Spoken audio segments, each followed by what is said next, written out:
Good morning students, economics की class में आपका स्वागत है। जो हमारा चैप्टर चल रहा है वो है method of calculating national income, जिसकी शुरुआत हमने पिछली क्लास में की थी।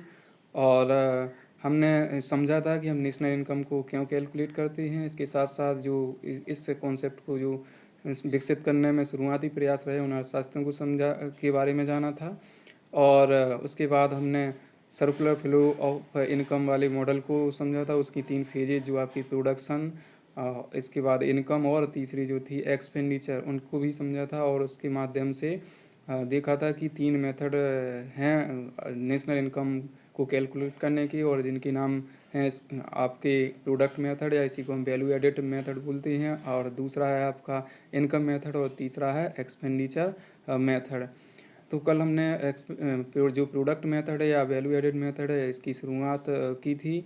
और इसमें हमने कुछ जो भी महत्वपूर्ण कॉन्सेप्ट हैं उनको समझा था। जैसे हमने समझा था आउटपुट क्या होता है। जैसे आउटपुट होता है आपका जो सेल है, प्लस चेंज इन स्टॉक है, और plus production for self consumption है उसके बराबर। फिर हमने वैल्यू एडेड को भी समझा था कि आउटपुट माइनस आपका जो इंटरमीडिएट कंजम्पशन है वो उसके बराबर होता है, उसके बराबर होता है। चेंज इन स्टॉक को जाना था कि चेंज इन स्टॉक किसके बराबर होता है, यानी closing stock minus opening stock के बराबर होता है। उसके बाद हमने इंटरमीडिएट जो भी कंजम्पशन होता है या गुड्स होती है उसके कॉन्सेप्ट को एक एग्जांपल के माध्यम से समझा था। और हमने समझा था डबल जो काउंटिंग की समस्या है उसको कैसे हम हल कर सकते हैं, सॉल्व कर सकते हैं। तो उसके लिए फाइनल जो आपका प्रोडक्ट आउटपुट है उस मेथड को यूज़ करके, या फिर वैल्यू एडेड मेथड उस मेथड को यूज करके इस समस्या से हम छुटकारा पा सकते हैं। उसके बाद हमने समझा था जो भी स्टेप होती हैं नेशनल इनकम को कैलकुलेट करने की प्रोडक्ट या वैल्यू एडेड मेथड के माध्यम से, उनको समझा था। और लास्ट में हमने समझा था कुछ प्रिकॉशंस, यानी क्या सावधानियां रखनी चाहिए। तो इस प्रकार हमने कल देखा था। और अब हम शुरू करते हैं आज की क्लास को। तो चलते हैं, शुरू करें।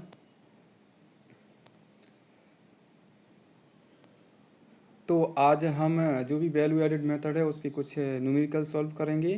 तो शुरू करते हैं। पहला न्यूमेरिकल्स को जो आपका है, calculate the value added by firm A and B. जो भी आपका इन्फॉर्मेशन दी गई है स्क्रीन पे जो आपको दिख रही है क्वेश्चंस में, उसके माध्यम से आपको क्या करना है, जो भी वैल्यू एडेड की गई है किसके द्वारा, ए फर्म द्वारा और बी फर्म द्वारा, उसको कैलकुलेट करना है। तो हम जो पार्टिकुलर्स या इसी को हम आइटम्स बोलते हैं वो कॉलम फर्स्ट में दिए हैं, और सेकंड में आपका जो भी अमाउंट है उसको दिया हुआ है। तो जो पहला आपका पर्टिकुलर आइटम दिया है वो है डोमेस्टिक सेल बाय फर्म ए, और ये है 10,000 करोड़ रुपए के बराबर। दूसरा है एक्सपोर्ट बाय फर्म ए, 2,000 करोड़ के बराबर है।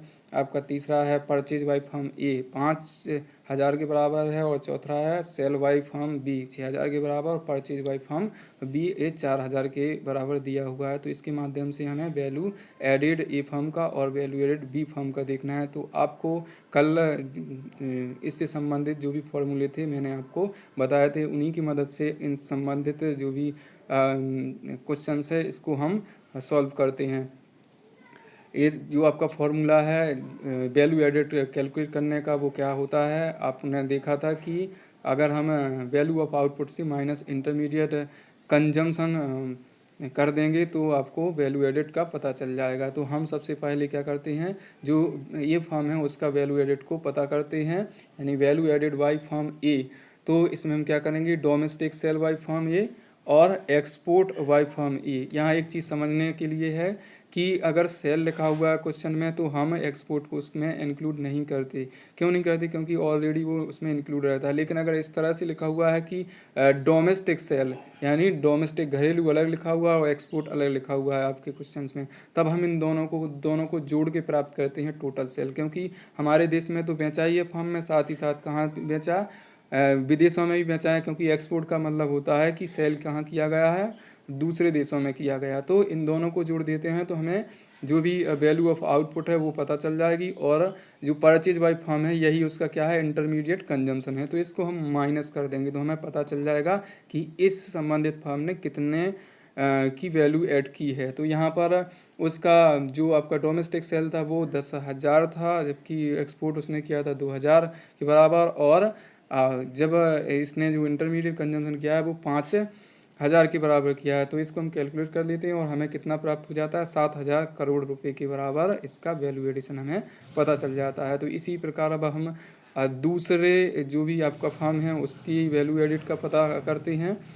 तो इसके लिए भी इसी तरह का हम प्रक्रिया अपनाएंगे।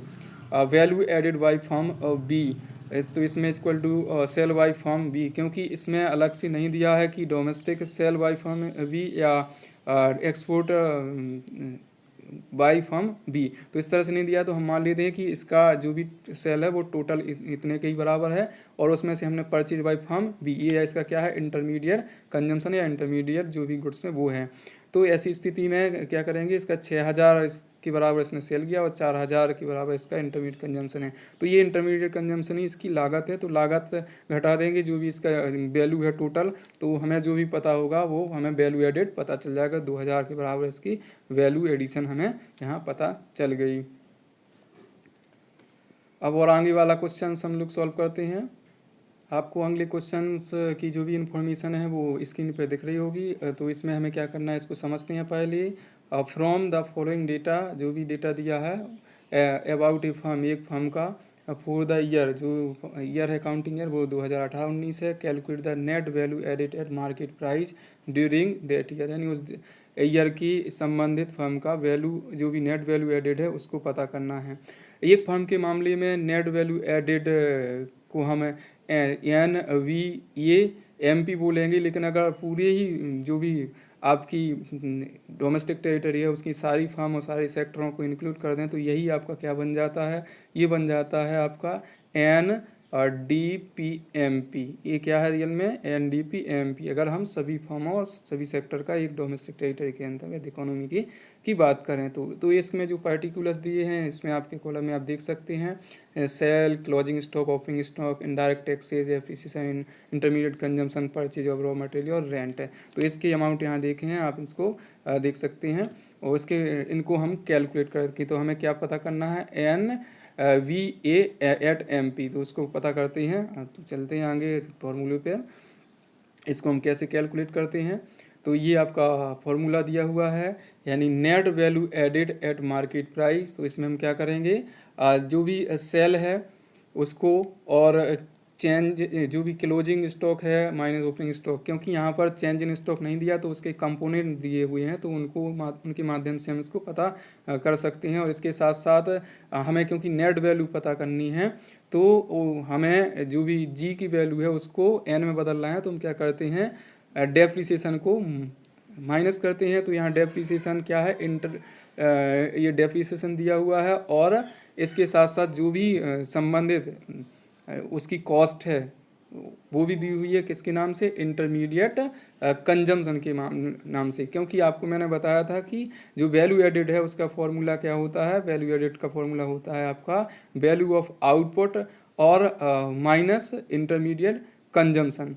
तो यही फॉर्मूला है। और आपका मैंने बताया था कि वैल्यू ऑफ आउटपुट किसके बराबर होता है, वो सेल के बराबर होता है, प्लस आपका होता है चेंज इन स्टॉक, और प्लस कंजम्पशन, जो भी प्रोडक्शन ऑफ सेल्फ कंजम्पशन के लिए, अपने उपभोग के लिए जो भी प्रोडक्शन करते हैं। तो एक चीज़ यहाँ पर विशेष ध्यान देने वाली बात है कि अगर संबंधित फॉर्मूले में कोई भी कंपोनेंट नहीं दिया है तो हम उसको कितना मान लेते हैं, जीरो मान लेते हैं। ये आपको पूरे ही नेशनल इनकम की जो भी कैलकुलेशन है उसमें सब में याद रखना होगा। यानी जो भी कंपोनेंट हमें नहीं दिया फॉर्मूले का उसको हम कितना एज्यूम कर लेते हैं कि वो जीरो के बराबर है। तो जैसे मान लीजिए यहाँ पर प्रोडक्शन ऑफ सेल्फ कंजम्पशन नहीं दिया है तो इसका मतलब है कि वो कितने के बराबर, जीरो के बराबर है। तो हमें नेट वैल्यू एडिट पता करनी है, तो सेल भी दिया है यहाँ पर एक चीज़ देखने को आपको देखना चाहिए कि सेल जो दिया है वो इस तरह से नहीं दिया है कि डोमेस्टिक सेल और एक्सपोर्ट, तो ये सीधा सेल है, इसका इसमें ऑलरेडी किसको इंक्लूड किया गया है, एक्सपोर्ट को इंक्लूड किया गया, तो यहाँ सेल दिया हुआ है। तो इसके माध्यम से हम जो भी आपका क्वेश्चन है उसकी वैल्यू पता कर सकते हैं। तो जो सेल था वो है 180 के बराबर, और हमें अब यहाँ चेंज इन स्टॉक पता करना है, तो हम क्या करेंगे, क्लोजिंग स्टॉक से ओपनिंग स्टॉक को माइनस कर देंगे, तो हम प्लस और कोष्टक में क्या करेंगे 50 माइनस 30, और इसके बाद जो इंटरमीडिएट कंजम्पशन है, क्योंकि वो जो मध्यवर्ती लागत होती है उसको हम घटाते हैं, वो भोग होता है उसको घटाते हैं, तो ये 80 के बराबर है, तो इसमें माइनस कर दिया तो माइनस 80 हो गया। और जो भी आपका डेप्रिसिएशन है, क्योंकि हमें ग्रोस से नेट में जाना है, तो उसको भी हम माइनस कर देते हैं और फिर कैलकुलेट करते हैं। सबसे पहले हम कोष्टक की वैल्यू को कैलकुलेट करते हैं, तो ये आपका 50 में माइनस 30 हो जाता है, यानी 50 माइनस 30, तो ये प्लस कितने के बराबर बचता है, 20 के बराबर बचता है, और ये आपका कितना हो जाता है, 120 हो जाता है। तो मिलाकर यहाँ पर आपका हो जाता है 200, और 200 में से 120 को माइनस कर देते हैं, तो हमें बचता है 80, तो 80 करोड़ आपका आंसर है। तो इस प्रकार हम net value added at market price उस फर्म का निकाल चुके हैं। अब हम देखते हैं अगले क्वेश्चंस को और उसको भी समझते हैं। जो हमारा तीसरा क्वेश्चन है वो है calculate gross value added at market price, इसी को हम क्या बोलते हैं शॉर्ट फॉर्म में, GVAMP, और national income from the following data. तो जो भी आपका डेटा दिया हुआ है यहाँ पर, उसके माध्यम से आपको क्या पता करना है, ग्रॉस वैल्यू एडेड। आपको एक चीज़ ध्यान रखना है कि ग्रॉस का मतलब होता है कि उसमें डेप्रिसिएशन शामिल है, यानी जो भी नुकसान होता है मशीनों का एक साल के अकाउंटिंग ईयर के दौरान, तो उसको जब हम माइनस नहीं करते हैं तब वो वैल्यू होती है ग्रॉस वाली वैल्यू। लेकिन जब जो भी हमारा आउटपुट प्राप्त होता है उससे अगर हम ग्रॉस वाली वैल्यू पता कर देते हैं, तो वो किस में कन्वर्ट हो जाती है, नेट में कन्वर्ट हो जाए। तो हमें सबसे पहला जो पता करना है वैल्यू को, वो है gross value added at market price. इसको हम GVAMP, या अगर सभी पूरी इकोनॉमी की बात करें, यानी सभी सेक्टर की बात करें, सभी फर्म की, तो यही GVAMP किस में कन्वर्ट हो जाता है, GDPMP में कन्वर्ट हो जाता है। किस में हो जाता है, GDP आपके MP में कन्वर्ट हो जाता है। ये एक चीज़ हमेशा याद रखेंगे आप। तो एक फर्म के लिए GVAMP हो सकता है, और भी सेक्टरों के लिए होता है, लेकिन सभी फर्म और सभी सेक्टरों को मिला दिया जाए तो यही आपका बन जाता है GVAMP किसके बराबर, GDPMP के बराबर होता है। अब हम बात करते हैं इसके पर्टिकुलर्स की, तो उनको समझ लेते हैं। तो सबसे पहले दिया हुआ है वैल्यू ऑफ आउटपुट, यानी जो भी आउटपुट प्रोड्यूस किया गया है इन संबंधित सेक्टरों ने, उनके बारे में हमें इन्फॉर्मेशन दी गई है। तो यहाँ पर दिया हुआ है value of output primary sector का, कि इसने यहाँ पर जो वैल्यू दी है वो 4 यानी करोड़ में दी हुई है। तो यहाँ पर 400 करोड़ रुपए के बराबर प्राइमरी सेक्टर का जो भी आउटपुट की वैल्यू है वो है, यानी उसने कितने रुपए की जो भी कमोडिटीज़ हैं और सर्विस चीज़ें, मतलब कमोडिटीज़ हैं वो प्रोड्यूस की, क्योंकि सर्विस आपका टर्सरी सेक्टर में आ जाएगा। तो यहाँ सेकेंडरी सेक्टर देख लेते हैं, जो आपका इंडस्ट्रियल सेक्टर है, कंस्ट्रक्शन और जो मैन्युफैक्चरिंग एक्टिविटी है वो वाला सेक्टर। तो वो कितने का प्रोड्यूस कर रहा है आउटपुट, वो उसकी वैल्यू है 100 करोड़ रुपए के बराबर। अब बात करते हैं टर्सरी सेक्टर, यानी तृतीय क्षेत्र, जिसमें ये सेवाएं आ जाती हैं आपकी, और वो प्रोड्यूस कर रहा है वैल्यू ऑफ आउटपुट कितने के बराबर, 150 करोड़ के बराबर। ये तो हुआ उसने जो भी प्रोडक्शन किया है उसकी वैल्यू। अब बात करते हैं कि उसने जो प्रोडक्शन किया उसमें जो नॉन फैक्टर इनपुट्स हैं, यानी इंटरमीडिएट इनपुट्स या इंटरमीडिएट कंजम्पशन, वो कितने का यूज किया, जिसमें रॉ मटेरियल, इलेक्ट्रिसिटी वगैरह की बिल वगैरह और भी चीज़ें आ जाती हैं। तो वो देखते हैं जो फैक्टर इनकम के अलावा होती हैं, या फैक्टर जो पेमेंट है उसके अलावा होती हैं, या वो आपका इंटरमीडिएट इनपुट्स के अंतर्गत आती हैं। तो उनको हम देख लेते हैं कितनी वैल्यू है। तो प्राइमरी सेक्टर ने जो भी इंटरमीडिएट इनपुट्स यूज किए हैं वो 200 करोड़ रुपए के बराबर, सेकेंडरी ने 50 करोड़ के बराबर, और टर्सरी ने 40 करोड़ के बराबर यूज किए हुए हैं।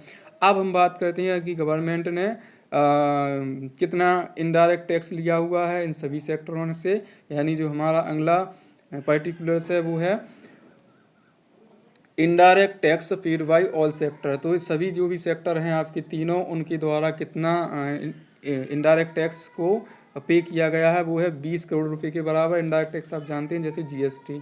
और factor income received by the resident from rest of the world, जो भी फैक्टर इनकम है, यानी हमारे जो भी आपके रेसिडेंट हैं, नॉर्मल रेसिडेंट हैं, उनके द्वारा कितनी फैक्टर इनकम प्राप्त हो रही है विदेशों से, तो वो 10 करोड़ के बराबर हो रही है। और factor income paid to non resident, यानी जो हमारे देश के सामान्य निवासी नहीं है, वो कितना हमारे देश में कमा पा रहे हैं, यानी उनके द्वारा हमारे देश से कितनी इनकम, जो भी फैक्टर इनकम है वो बाहर गई है, तो वो 20 करोड़ रुपए के बराबर गई है। और आगे है आपका जो अगला पर्टिकुलर वो है subsidy received by all sector. तो जो गवर्नमेंट ने इनडायरेक्ट टैक्स है इसके साथ साथ मदद भी करती है फार्म सेक्टर को गवर्नमेंट, तो वो सब्सिडी कहलाती है। और सब्सिडी के माध्यम से सभी जो भी सेक्टर हैं आपके तीनों, उनको कितने के बराबर इनकम रिसीव हुई है, तो वो 10 करोड़ के बराबर उन्हें पैसा प्राप्त हुआ है।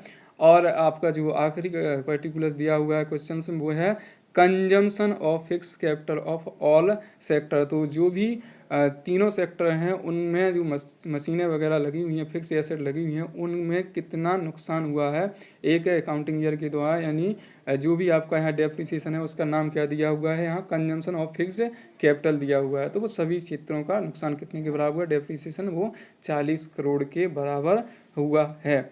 तो इस प्रकार हमें इतनी इन्फॉर्मेशन दी हुई है, और इस इन्फॉर्मेशन के हम माध्यम से क्या कर सकते हैं, कैलकुलेशन कर सकते हैं किसका, जो भी हमारे लिए वैल्यू कैलकुलेट करने के लिए कहा गया है, यानी GVA एट MP दिया हुआ है आपका, और दूसरा क्या है नेशनल इनकम दिया हुआ है। यहाँ देख सकते हैं GVA ये आपका MP है, और दूसरा क्या है नेशनल इनकम। तो इसको सबसे पहले हम gross value added at market price को पता करते हैं। इसको शॉर्ट में आप क्या बोलते हैं, GVA MP। या इसी को मैंने बताया कि अगर हम सभी सेक्टरों और सभी फर्म्स की जो भी एक इकोनॉमी में आती हैं डोमेस्टिक टेरिटरी में, उसके अगर की बात करें तो यही GVA किस में बदल जाता है, GDP में बदल जाता है, या इसको हम क्या कहेंगे GDP MP भी कह सकते हैं। तो ये किसके बराबर होता है, value of output of different sector. तो जितने भी सेक्टर है उनके द्वारा जितना प्रोडक्शन किया है उसका क्या मूल्य है बाजार में, क्या कीमत है, यानी फाइनल गुड्स एंड सर्विसेज की, तो उसके मूल्य को में से हम क्या करते हैं value of intermediate inputs purchase by different sector. तो जो भी इन्होंने यूज किए हैं रॉ मटेरियल के तौर पे और भी अन्य जो भी आपकी नॉन फैक्टर इनकम के रूप में चीज़ें यूज की हैं, तो उस वैल्यू को हम माइनस कर देंगे जितने किसमें से जो भी इनके आउटपुट की वैल्यू हुई है मार्केट में। तो यहाँ तीनों सेक्टरों की जो आपकी वैल्यू आई थी, ग्रॉस वैल्यू आई थी, वो एक की 400 थी, एक की 100 थी और एक की 150 थी। तो इन तीनों को हम ऐड कर देते हैं और इसके साथ माइनस कर देते हैं जो भी इनका इंटरमीडिएट कंजम्पशन है। तो वो 200 था एक का, दूसरे सेक्टर का 50 और तीसरे आपके सेक्टर का कितना था 40 था। तो इस प्रकार से अब हम इसको कैलकुलेट कर देते हैं, और ये आप जब कैलकुलेट करते हैं तो हमें कितना प्राप्त होता है, ये प्राप्त होता है 360 करोड़ रुपए के बराबर प्राप्त होता है। यानी माइनस की वैल्यू को माइनस कर देते हैं किससे, ये प्लस की वैल्यू से, तो हमें 360 करोड़ रुपए के बराबर जो भी आपका GVA MP है वो प्राप्त हो जाता है इकोनॉमी में। तो ये सिंपल है, कोई दिक्कत नहीं है इसमें। अगला अब हम बात करते हैं नेशनल इनकम की। तो नेशनल इनकम को कैसे कैलकुलेट करते हैं, मैंने आपको स्टेप बताया है, उसी स्टेप को समझना है। तो सबसे पहले जब मैंने बात की थी जो पिछली क्लास है उसमें, कि हम सबसे पहले कौन सी वैल्यू को पता कर पाते हैं, GDP MP को उस मेथड के माध्यम से पता करते हैं।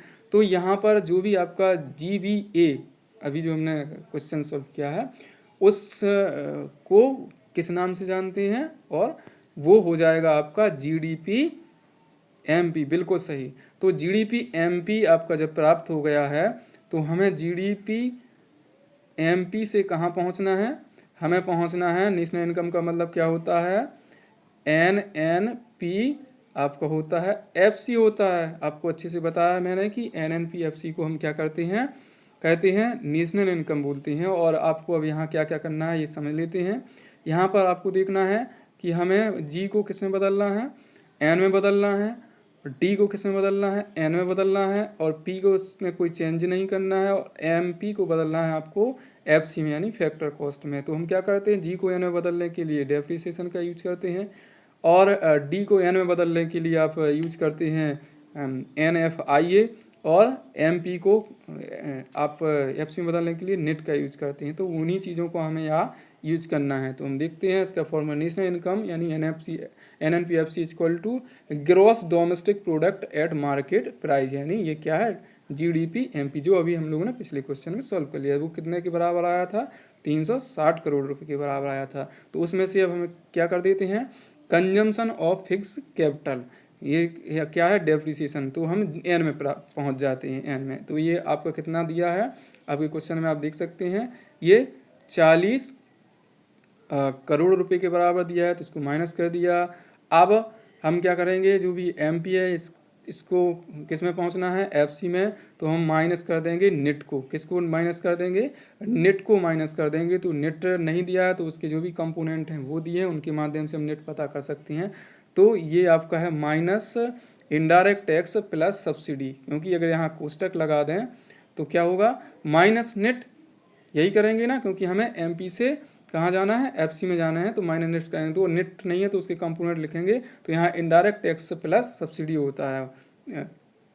तो ऐसी स्थिति में ये आपका इनडायरेक्ट टैक्स माइनस सब्सिडी होता है। तो यहाँ क्योंकि ये कोष्टक नहीं है इसलिए चिन्ह इस तरह से दिए हुए हैं, याद रखना, इनडायरेक्ट टैक्स माइनस जो भी सब्सिडी है वो होता है क्या, नेट, यानी net indirect tax equal to indirect tax minus subsidy. तो यहाँ पर हम कोष्टक नहीं दिया, तो इस तरह से ये माइनस हो गया और ये प्लस है, सब्सिडी कर देंगे। और उसके बाद हमें क्या करना है, जो भी N N P F C है, तो हमारा एन पता चल गया और हमारा एम पी से एफ सी भी पता चल गया।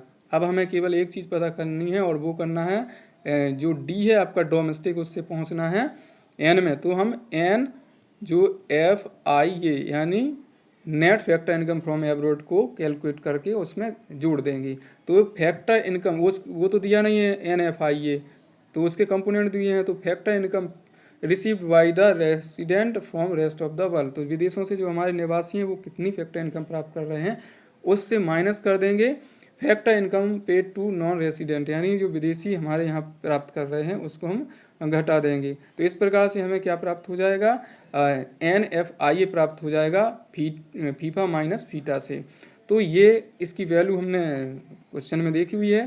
तो ये आपका जो N G N P at M P प्राप्त हुआ है, उसमें से माइनस कर देंगे आपका डेप्रिसिएशन, और फिर ये आपका जो इनडायरेक्ट टैक्स है और सब्सिडी, इसकी वैल्यू रख देंगे। तो इनडायरेक्ट टैक्स 20 के बराबर है, सब्सिडी 10 के बराबर है, और आपका जो फैक्टर इनकम विदेशों से प्राप्त कर रहे हैं हमारे नॉर्मल रेसिडेंट वो 10 के बराबर है, और जो विदेशी हम जो नॉन रेसिडेंट हैं वो हमारे यहाँ से प्राप्त कर रहे हैं फैक्टर इनकम, वो 20 के बराबर है। तो इसको फिर कैलकुलेट कर देंगे तो हमें कितना प्राप्त होगा, 300 करोड़ रुपए के बराबर प्राप्त होगा। यही आपका क्या है, NNPFC या नेशनल इनकम है। तो इस प्रकार से हम आसानी से जो भी आपके का क्वेश्चन है उसको सॉल्व करके आंसर प्राप्त कर सकते हैं। तो अब देखते हैं अगले क्वेश्चंस को।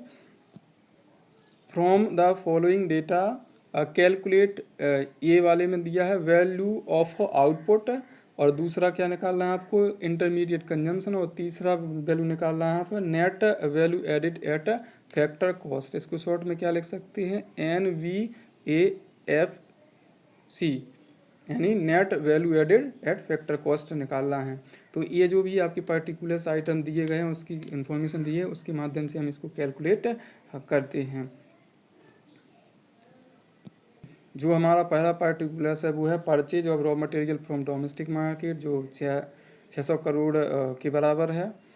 Increase in the unsold stock, यानी ये चेंज इन स्टॉक है और उसमें वृद्धि हो रही है, वो कितने के बराबर है, 40 करोड़ रुपये के बराबर है। और इसके बाद इम्पोर्ट ऑफ रॉ मटेरियल, जो भी कच्चा माल है वो बाहर से मंगा रहे हैं, वो कितने के बराबर है, 150 के बराबर है। और डोमेस्टिक सेल यानी घरेलू, जो आपका घरेलू ही क्षेत्र में बिक्री है, वो 1800 करोड़ के बराबर है। कंजम्पशन ऑफ फिक्स कैपिटल यानी डेप्रिसिएशन 100 करोड़ के बराबर है। पावर चार्ज, जो भी बिजली का बिल है वो कितने के बराबर, 30 करोड़ के बराबर है। एक्सपोर्ट कितने के बराबर है, 500 करोड़ के बराबर है। इंपोर्ट ऑफ मशीनरी, जो भी मशीनें हैं हम बाहर से इंपोर्ट आयात कर रहे हैं, वो 50 के करोड़ के बराबर है। और गुड्स एंड सर्विसेज जो जीएसटी दिया हुआ है टैक्स, वो कितने के बराबर है, goods and service tax 20 crore के बराबर है। और जो आपकी सब्सिडी दी हुई है वो कितने के बराबर दी हुई है, 50 करोड़ के बराबर दी हुई है। और आखिरी जो आपका पर्टिकुलर्स दिया है इस क्वेश्चन से वो है goods use for self consumption, यानी अपने उपभोग के लिए जो भी गुड्स यूज हो रही हैं वो 20 करोड़ के बराबर दी हुई हैं। तो इन पर्टिकुलर्स के माध्यम से हमें जो भी वैल्यू दी हैं हुई हैं कैलकुलेट करने को वो कैलकुलेट करते हैं। तो मैंने पिछली क्लास में आपको इससे संबंधित फॉर्मूले बताए थे। आप देखेंगे जो वैल्यू ऑफ आउटपुट का फॉर्मूला था उसको यहाँ यूज़ किया गया है। तो यहाँ पर सबसे पहले जो भी हमारे पर्टिकुलर्स दिए हैं उनमें से हम जो भी यहाँ यूज हो रहे हैं उनको उनकी वैल्यू को यूज करेंगे। Value of output is equal to domestic sale plus export. यहाँ डोमेस्टिक सेल और एक्सपोर्ट क्यों जोड़ा गया, क्योंकि अगर बात हो डोमेस्टिक की अलग से और एक्सपोर्ट की, तब दोनों को जोड़ के हम किसको पता करते हैं, टोटल सेल को, यानी टोटल बिक्री इन दोनों के बराबर होती है। लेकिन अगर इस तरह से लिखा होता है होगा क्वेश्चंस में सेल्स, तो हम केवल सेल्स को ही जोड़ेंगे, उसमें एक्सपोर्ट नहीं जोड़ेंगे। अगर अलग से लिखा है कि डोमेस्टिक सेल और एक्सपोर्ट, तो इन दोनों को जोड़ के टोटल सेल का पता कर सकते हैं। अब हम इसमें जोड़ ऐड कर देंगे increase in the unsold stock. जो चेंज इन स्टॉक है जो बढ़ रहा है उसकी वैल्यू को ऐड कर देंगे, क्योंकि आपका जो वैल्यू ऑफ आउटपुट का फॉर्मूला है वो sale plus change in stock plus goods for use for self consumption है। तो इसमें जो आखिरी आपका पर्टिकुलर्स है इसमें ऐड कर देते हैं इस संबंधित फॉर्मूले के लिए, goods use for self consumption. तो इनकी जो भी वैल्यू दी हुई है आपके संबंधित क्वेश्चंस में उसको यहाँ लिख देते हैं। तो 1800 के बराबर डोमेस्टिक सेल दिया है, 500 के बराबर एक्सपोर्ट दिया है, और इंक्रीज इन जो अनसोल्ड स्टॉक है वो 80 के बराबर दिया, और goods use for self consumption वो भी आपका 20 करोड़ के बराबर दिया है। तो इन सबको जोड़ देंगे तो 100 करोड़ रुपए के बराबर आपका वैल्यू ऑफ आउटपुट प्राप्त आपको हो जाता है। अब हम दूसरी वैल्यू इसकी कैलकुलेट करते हैं और वो है हमारी इंटरमीडिएट कंजम्पशन। तो इंटरमीडिएट कंजम्पशन को हम कैसे कैलकुलेट करेंगे, ये आपका होगा purchase of raw material from domestic market और import of raw material plus power charges. तो जो भी हम घरेलू क्षेत्र से रॉ मटेरियल को खरीद रहे हैं वो तो है ही, साथ ही साथ हम विदेशों से भी रॉ मटेरियल को मंगा रहे हैं तो उसको भी हम जोड़ देते हैं। अगर इस तरह से लिखा रहा है कि परचेज ऑफ रॉ मटेरियल, इसमें ये नहीं दिया हुआ है कि डोमेस्टिक है कि इम्पोर्ट है, तो हम मान लेते हैं कि जो भी परचेज किया जा रहा है उसमें ऑलरेडी इम्पोर्ट को जोड़ दिया गया है। लेकिन अगर अलग से लिखा हुआ है कि डोमेस्टिक मार्केट से परचेज की गई है रॉ मटेरियल की और विदेशों से भी जो इम्पोर्ट किया गया वो, तो इन दोनों को जोड़ने के से संबंधित कंपोनेंट को हम प्राप्त करेंगे। और साथ साथ हमें और भी जो भी नॉन फैक्टर इनपुट यूज होते हैं उनको भी जोड़ना होता है इंटरमीडिएट कंजम्पशन में, क्योंकि ये लागत कहलाती हैं। तो पावर जो चार्जेज है आपका वो भी इसमें हम जोड़ देते हैं। तो इन तीनों को जोड़ने पर जो वैल्यू दी है क्वेश्चन में हमें प्राप्त हो जाता है 780 करोड़ रुपए। यही आपका क्या है, इंटरमीडिएट कंजम्पशन, यानी जो यूज हुआ है नॉन फैक्टर इनपुट्स किसके लिए, आउटपुट के प्रोडक्शन के लिए। अब अगली वैल्यू हम पता करते हैं, net value added at factor cost equal to net value of output minus intermediate consumption minus goods and service tax minus subsidy minus consumption of fix capital. तो यहाँ देखेंगे गुड्स एंड सर्विस टैक्स है, ये indirect tax है, और ये कोष्टक में दिया है माइनस सब्सिडी। तो इसके जो भी साइन है, चिन्ह हैं, वो बदलेंगे, आप ध्यान रखना ये चीज़। तो यहाँ हमें पता करना है NVA एट FC। तो यही अगर पूरी इकोनॉमी की बात करें तो यही क्या बन जाएगा, NDP किस पर, फैक्टर कॉस्ट पे।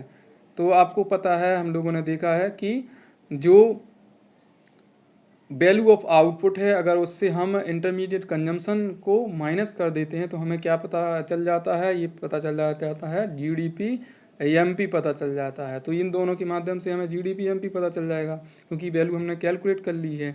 तो यहाँ पर आपकी आई थी value, net value added 2400 crore रुपए के बराबर, और जो भी आपका इंटरमीडिएट कंजम्पशन था वो 780 करोड़ के रुपए के बराबर आया था।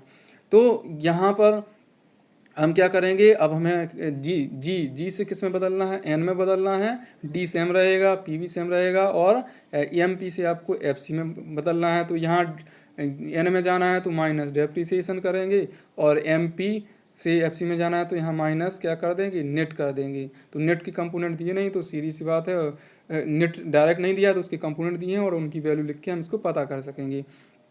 तो यहाँ देखते हैं, तो सबसे पहले हमें क्या करना है, जो भी आपका एम पी है उससे एफ सी में जाना है तो हम क्या कर देंगे, माइनस नेट को कर देंगे। तो उसके नेट नहीं है, कंपोनेंट लिखे हुए हैं, गुड्स एंड सर्विस टैक्स ये इनडायरेक्ट टैक्स है, और माइनस सब्सिडी, तो उसकी वैल्यू लिख देंगे। यहाँ कोष्टक में लिखेंगे माइनस 20 करोड़ माइनस 50 करोड़, तो ये कोष्टक में के अंदर है अभी।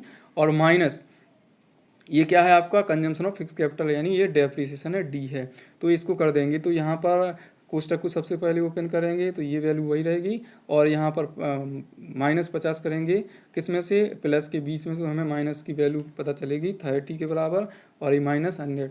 अब हम इसको कोष्टक को ओपन करेंगे तो ये जो साइन है प्लस जो माइनस माइनस के, इन दोनों से मिल जाएगा, मिलके बनेगा आपका प्लस का साइन बन जाएगा। तो ये जो माइनस में 30 कोष्टक के अंदर है वो प्लस में चेंज हो जाएगा। तो इस प्रकार जो प्लस की वैल्यू उसको जोड़ लेते हैं और माइनस की वैल्यू को जोड़ लेते हैं और कैलकुलेट कर देते हैं, तो हमें ये क्या प्राप्त हो जाता है, आपका 1550 करोड़ रुपए के बराबर जो NVA@FC है उसकी वैल्यू पता चल जाती है। तो आशा करता हूँ कि आप इसको अच्छे से समझेंगे, और मैं और भी आपको होमवर्क के रूप में एक्सरसाइज दूंगा, इसके कुछ कुछ क्वेश्चन सॉल्व करने के लिए दूंगा, तो उसको आप अच्छे से करेंगे और टाइमली होमवर्क करेंगे। आप